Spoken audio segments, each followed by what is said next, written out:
High to everyone watching this.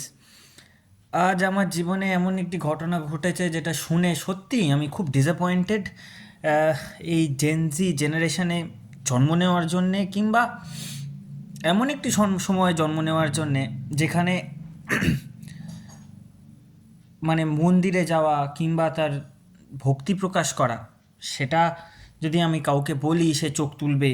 বাবা, মন্দিরে যাচ্ছিস, পুজো দিচ্ছিস, ভগবানে বিশ্বাস করছিস, এটা আজকের দিনে একটা এক্সেপশন হয়ে দাঁড়িয়েছে। কিন্তু আমরা যেটাকে নর্মালাইজ করে নিয়েছি সেটা হচ্ছে ওয়ান নাইট স্ট্যান্ড, কিংবা পাবে যাওয়া, কিংবা ক্লাবিংয়ে যাওয়া, যে কোনো অজ্ঞাত পরিচয় একটি মানুষের সঙ্গে শারীরিক সম্পর্ক তৈরি করে ফেলা, এবং নিমেষের মধ্যে হয়তো আজ রাতে তার সঙ্গে সম্পর্ক তৈরি হলো, কাল সকালে হয়তো আমি তাকে চিনি না, এবং আমরা সেটাকে নর্মালাইজ করে ফেলেছি।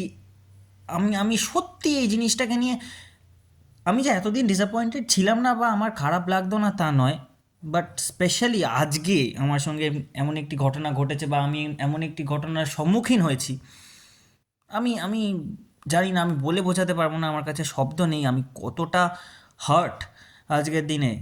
আর সেই জিনিসটা এমন একটি মানুষের থেকে এসছে, উম, সে আমার খুবই কাছের বলে আমি মানতাম, কিন্তু এরপরে আমি হয়তো তাকে আর সেই চোখে দেখতে পারতাম না, কারণ আজকে সেই গোটা জিনিসটাকে নর্মালাইজ করে ফেলতে পেরেছে।